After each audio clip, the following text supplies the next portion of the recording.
Today we discuss about forces between multiple charges and the superposition principle।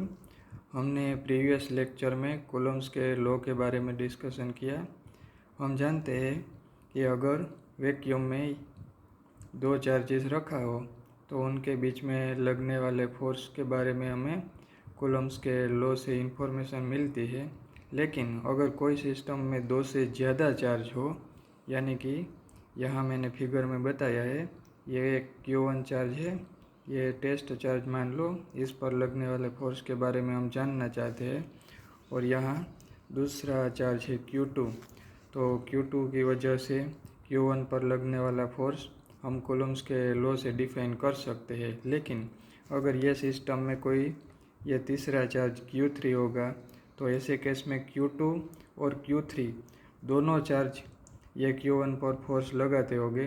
ऐसे में यह Q1 पर लगने वाला नेट फोर्स कैलकुलेट करने के लिए कूलम्ब का लॉ इनफ नहीं है। हम जानते हैं किसी भी mechanical origin forces like tension force, spring force और ऐसे किसी भी फोर्स के लिए या तो ग्रेविटेशनल फोर्स के लिए हमें रिमेंबर है कि अगर ग्रेविटेशनल फोर्स के केस में सिस्टम ऑफ मासेस हो तो सभी मास से जो फोर्स लगता है वो इंडिविजुअली न्यूटन्स का लॉ का यूज करके कैलकुलेट किया जाता है और बाद में उन सभी का वेक्टर सम लिया जाता है। ये प्रिंसिपल को प्रिंसिपल ऑफ सुपरपोजिशन कहते हैं और ये एक्सपेरिमेंटली वेरीफाई किया गया है कि ये सुपरपोजिशन प्रिंसिपल इलेक्ट्रोस्टैटिक्स में भी वैलिड है। यानी कि जब सिस्टम ऑफ चार्जेस हो तब कूलम्ब्स लॉ और प्रिंसिपल ऑफ सुपरपोजिशन दोनों का यूज करके नेट फोर्स कैलकुलेट किया जाता है। सबसे पहले तो हम सुपरपोजिशन प्रिंसिपल के बारे में जान लेते हैं। यहाँ एक टेस्ट चार्ज है Q1 और ये सिस्टम ऑफ चार्जेस है Q2, Q3, Q4 तीन चार्ज है। हम ये Q1 पर लगने वाले फोर्स अगर कैलकुलेट करना चाहें तो ये Q2 से ये डायरेक्शन में ऐसे फोर्स लगेगा, इसे कह दो F12। ये Q3 से ये डायरेक्शन में फोर्स लगेगा, इसे कह दो F13। और ये Q4 से ये डायरेक्शन में फोर्स लगेगा, यहाँ मैं रफली फिगर ड्रॉ करता हूँ F14। ये तीनों फोर्स कूलम्ब के लॉ का यूज करके कैलकुलेट किया जाता है और बाद में ये तीनों फोर्स का हमें टोटल नेट फोर्स अगर मैं F1 बोल दूँ तो F1 इज इक्वल टू होगा F12 plus F13 plus F14। ये तीनों का वेक्टर सम लिया जाता है और ये तीनों को ही वेक्टर एडिशन करने के लिए पैरेललोग्राम लॉ का यूज किया जाता है। पहले तो हम सुपरपोजिशन प्रिंसिपल के स्टेटमेंट के बारे में बात कर लेते हैं। सुपरपोजिशन प्रिंसिपल ये कहता है कि जब सिस्टम ऑफ चार्जेस हो तब सभी दो पैरों के बीच में लगने वाले फोर्स को कूलम्ब के लॉ का यूज करके कैलकुलेट किया जाता है और उसी कैलकुलेशन के समय दूसरे सभी चार्ज को इग्नोर किया जाता है और उनकी अफेक्ट को इग्नोर किया जाता है और ऐसे सभी फोर्स गिना जाता है और बाद में पैरेललोग्राम लॉ का यूज करके उनका वेक्टर एडिशन लिया जाता है। ये प्रिंसिपल को द सुपरपोजिशन प्रिंसिपल के नाम के से जाना जाता है। यानी कि हम यहाँ देख सकते हैं ये Q1 और Q2 के बीच में लगने वाला फोर्स यानी कि F12। लेकिन जब हम F12 कूलम्ब का लॉ का यूज करके कैलकुलेट करेंगे तब यहाँ दूसरा चार्ज Q3 और Q4 भी प्रेजेंट होंगे और वो दोनों भी ये Q1 चार्ज पर फोर्स लगाता होगा। लेकिन ये Q1 Q2 के बीच में लगने वाले फोर्स गिनते समय ये दोनों चार्ज को इग्नोर किया जाता है, उनकी इफेक्ट को। बाद में ये Q1 और Q3 के बीच में लगने वाला फोर्स कूलम्ब का लॉ का यूज करके कैलकुलेट किया जाता है और ये कैलकुलेट करते समय ये Q2 और Q4 की प्रेजेंस को इग्नोर किया जाता है और ऐसे सभी इंडिविजुअल फोर्सेस को कैलकुलेट किया जाता है और बाद में वेक्टर एडिशन लॉ का यूज करके नेट फोर्स कैलकुलेट किया जाता है। ये प्रिंसिपल को प्रिंसिपल ऑफ सुपरपोजिशन कहते हैं। आइए अब हम तीन चार्ज की सिस्टम के लिए ये लॉ अप्लाई करते हैं और गिनते हैं। यहाँ हमारे एक टेस्ट चार्ज है उसे हम बोल देते हैं Q1। यहाँ मान लो कोई ओरिजिन पॉइंट है O और यहाँ ये वेक्टर ओरिजिन वेक्टर R1। ये सिस्टम में यहाँ कोई दूसरा चार्ज है Q2 और यहाँ कोई तीसरा चार्ज है Q3। ये Q2 का पोजीशन वेक्टर को कह दो R2। ये Q3 का पोजीशन वेक्टर R3। ये सभी वेक्टर है।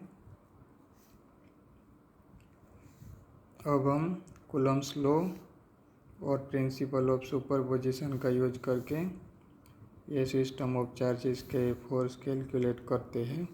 सबसे पहले तो हम ये Q1 और Q2 के बीच में हमेशा ये टेस्ट चार्ज पॉजिटिव ही लिया जाता है और यहाँ सभी चार्ज पॉजिटिव ही है, यानी कि रिपल्जन का फोर्स लगेगा। सबसे पहले तो हम ये Q1 पर मैं Q1 यहाँ रख देता हूँ आगे, इसलिए हमें फिगर आसान रहेगी। Q1 यहाँ है, ये Q1। सबसे पहले तो हम Q1 और Q2 के बीच में जो फोर्स लगता है उसे कैलकुलेट करते हैं। ये Q2 से Q1 से की ओर ओरिजिन वेक्टर इसको R12 बोल देते हैं और ये Q2 ये Q1 को ऐसे रिपल करेगा इस डायरेक्शन में, ये डायरेक्शन में रिपल करेगा ऐसे, यानी कि ये फोर्स को मैं ये फिगर फिर से ड्रॉ करता हूँ। यहाँ हमारा चार्ज है Q1, ये ओरिजिन पॉइंट O, ये पोजीशन वेक्टर R1 और ये दूसरा charge Q2 position vector R2 और ये तीसरा चार्ज Q3 और इसका पोजीशन वेक्टर R3। यहाँ Q1 और Q2 के बीच में जो सेपरेशन डिस्टेंस है उसे मैं बोल देता हूँ R12। R12 means vector leading from 2 to 1, यानी कि ये वेक्टर की डायरेक्शन ये होगी। हम देख सकते हैं कि ये Q2 चार्ज Q1 पर इस डायरेक्शन में फोर्स लगाएगा, ये डायरेक्शन में, ये डायरेक्शन वेक्टर R12 की डायरेक्शन होगी और ये फोर्स को मैं नाम दे देता हूँ F12। ये कूलम्ब्स का लॉ का यूज करके कैलकुलेट किया जाता है और सुपरपोजिशन प्रिंसिपल हमें कहता है कि यह फोर्स कैलकुलेट करते समय दूसरे किसी भी चार्ज की प्रेजेंस को इग्नोर किया जाता है। यहाँ Q3 चार्ज है और वो भी Q1 पर फोर्स लगाता होगा, लेकिन ये फोर्स कैलकुलेट करते समय ये फोर्स को इग्नोर किया जाता है। बाद में Q1 और Q3 के बीच में लगने वाले फोर्स को कैलकुलेट किया जाता है। ये Q3 Q1 को ये डायरेक्शन में रिपल करेगा, ये डायरेक्शन में। ये वेक्टर को मैं R13 बोल देता हूँ। R13 means vector leading from 3 to 1, यानी कि ये डायरेक्शन में, ये डायरेक्शन में। और ये Q1 और Q3 के बीच में लगने वाले फोर्स को मैं F13 नाम दे देता हूँ। F13 means force on charge 1 due to charge 3, ये डायरेक्शन में। और ये हम कूलम्ब्स का लॉ का यूज करके कैलकुलेट कर सकते हैं और साथ में सुपरपोजिशन प्रिंसिपल हमें ये बताता है कि यह फोर्स कैलकुलेट करते समय दूसरा चार्ज Q2 प्रेजेंट है, लेकिन उनकी इफ़ेक्ट को हम इग्नोर करेंगे। ऐसे हमें ये दोनों फोर्स मिल गए, F13 और F12। बाद में हम पैरेललोग्राम वेक्टर एडिशन का पैरेललोग्राम लॉ का यूज करके ये दोनों फोर्स के नेट फोर्स को कैलकुलेट करते हैं। ऐसे हम एक पैरेललोग्राम ड्रॉ कर देंगे और उसका रिजल्टेंट वेक्टर हमें ये डायरेक्शन में मिलेगा। ये हमारे रिजल्टेंट फोर्स F1 होगा, उसे मैं F1 बोल देता हूँ।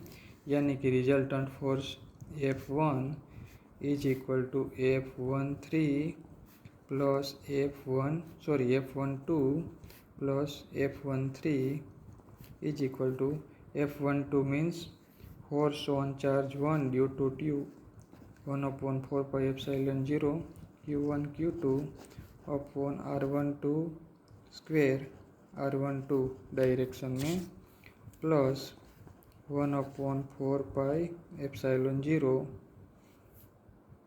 Q1 Q3 upon R13 square और ये R13 की डायरेक्शन में।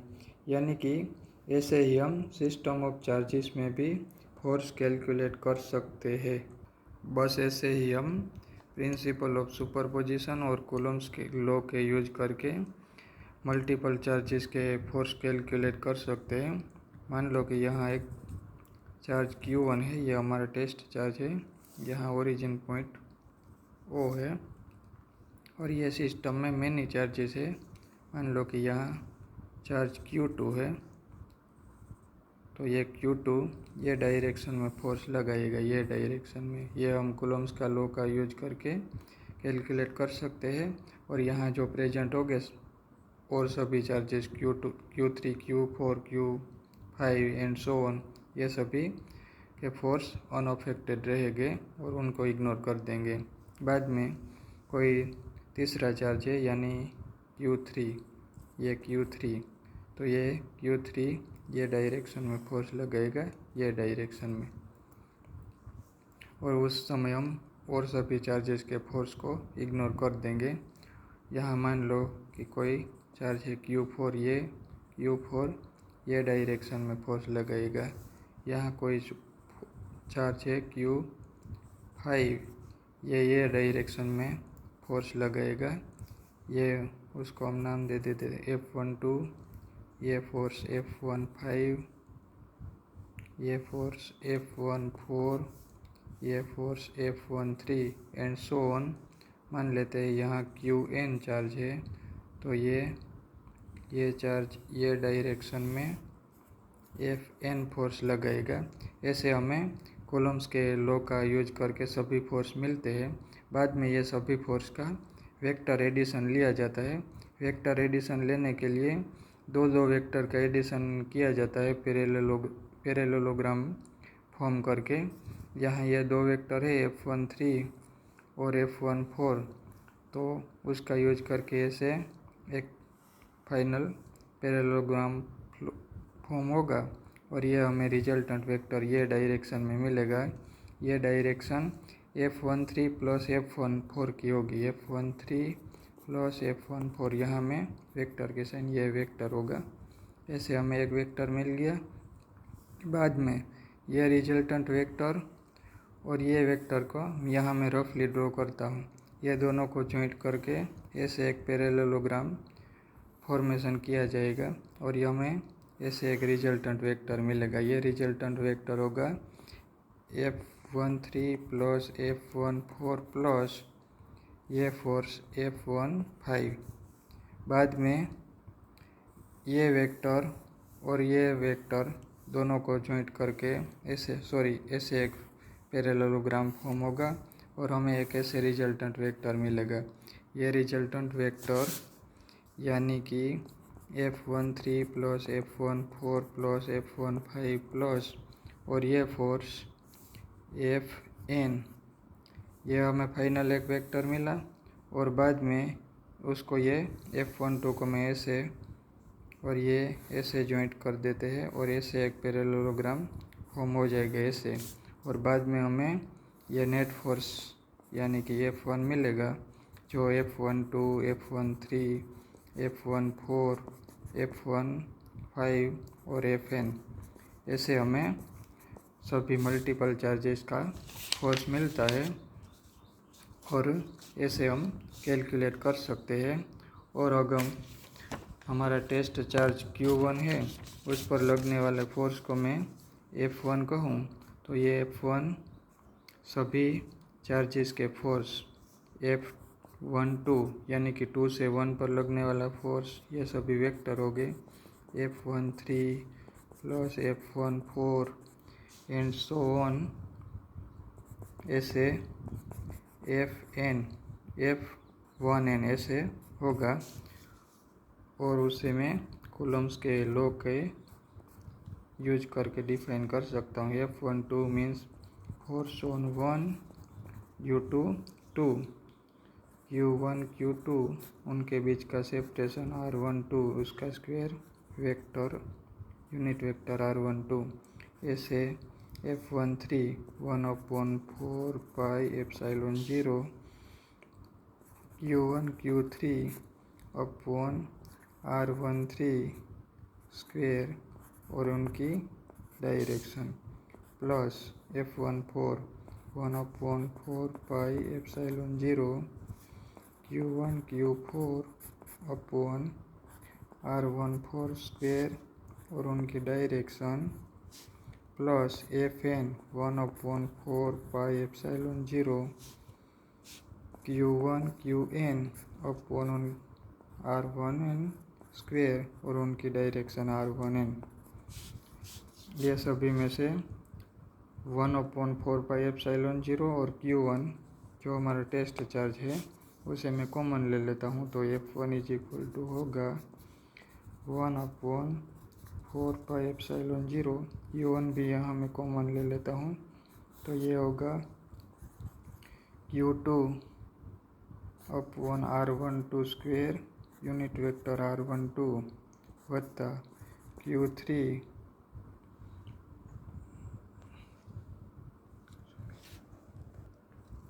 Q3 upon R13 square unit vector R13 plus Q4 upon R14 square unit vector R14 and so on Qn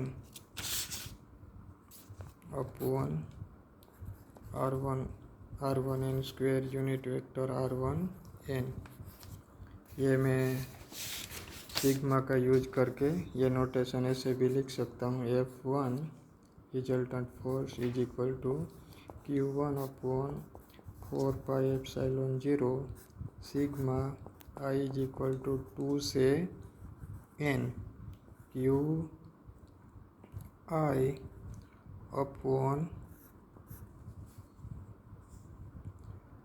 R1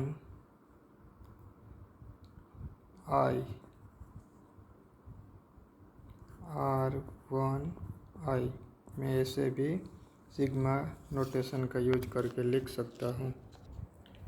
sorry, यहाँ R1I स्क्वायर आएगा, यानी कि सिस्टम ऑफ चार्जेस का net force F1 is equal to Q1 upon 4 pi epsilon 0 sigma I की value है 2 से n तक। अगर 2 लेंगे तो हमें पहली पेयर में मिलेगी Q1 Q2 वाली, बाद में 3 लेंगे तो दूसरी पेयर एंड सो ऑन में सभी फोर्स मिलेंगे।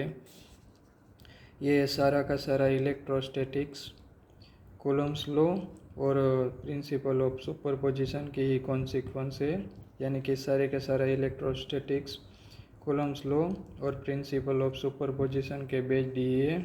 और साथ में ये जो सुपरपोजिशन प्रिंसिपल है उसमें जो वेक्टर एडिशन लिया जाता है वो मोस्टली पैरेललोग्राम लॉ का यूज करके ही ये फोर्स कैलकुलेट किया जाता है। आइए हम साथ साथ में ब्रीफली वेक्टर एडिशन की भी डिस्कस कर लेते हैं।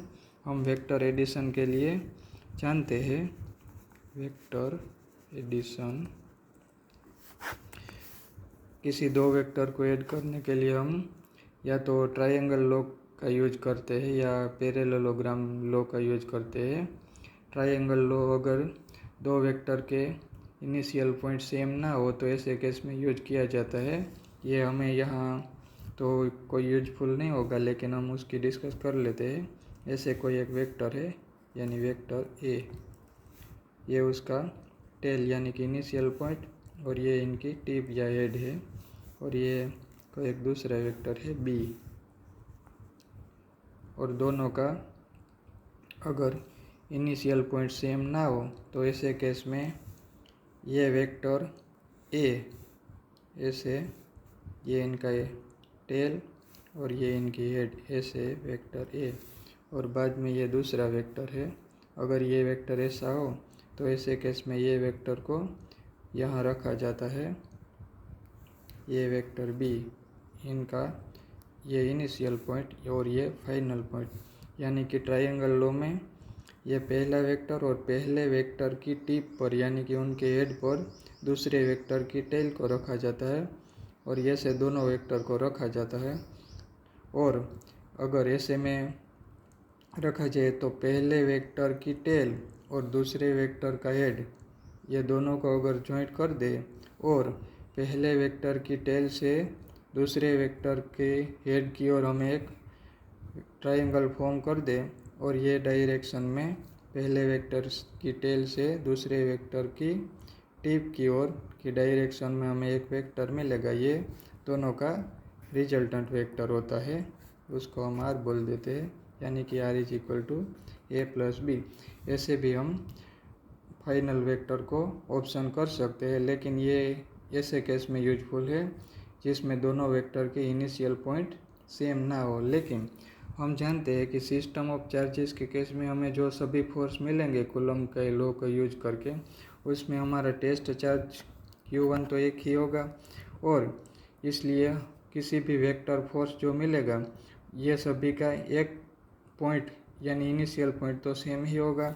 ऐसे केस में हम वेक्टर के एडिशन के लिए पैरेललोग्राम लॉ का यूज कर सकते हैं। वेक्टर के पैरेललोग्राम लॉ का यूज कर सकते हैं। यह लॉ का यूज करने के लिए कोई इनिशियल पॉइंट सेम होना चाहिए दोनों वेक्टर का। हम मान लेते हैं ये सा वेक्टर है, ये वेक्टर को ए बोल देते हैं। ये ए का इनिशियल पॉइंट और ये ए का फाइनल पॉइंट है यानी कि हेड, और दूसरा वेक्टर का भी इनिशियल पॉइंट यहाँ से ही होना चाहिए यानी कि ऐसे। ये वेक्टर को बी बोल देते हैं। ये बी का इनिशियल पॉइंट, दोनों का इनिशियल पॉइंट सेम ही है, ये इनका फाइनल पॉइंट। बाद में ये जो ए वेक्टर है उस ए वेक्टर की एग्जैक्ट पैरेलल एक साइड ड्रॉ की जाती है जो बी के हेड से स्टार्ट होनी चाहिए। ऐसे एक साइड फॉर्म की जाती है और ऐसे ही ये ए की हेड से बी को पैरेलल एक साइड फॉर्म की जाती है। ऐसे एक पैरेललोग्राम ड्रॉ किया जाता है और बाद में जो ये पैरेललोग्राम फॉर्म हुआ उस पैरेललोग्राम में दो डायगोनल हो गए, एक तो ये डायगोनल और ये डायगोनल। लेकिन हमें ये जो दोनों वेक्टर के सेम इनिशियल पॉइंट है उसमें से जो डायगोनल फॉर्म होता है उसे ध्यान में रखना है, यानी ये डायगोनल। और हमें डायरेक्शन लेनी है, ये दोनों वेक्टर के सेम इनिशियल पॉइंट को वेक्टर की टेल मानकर जो डायगोनल फॉर्म होगा और ये उनका हेड, ये डायरेक्शन में लेना है। ये हमारा रिजल्टेंट वेक्टर यानी कि आर होगा और resultant vector R is equal to,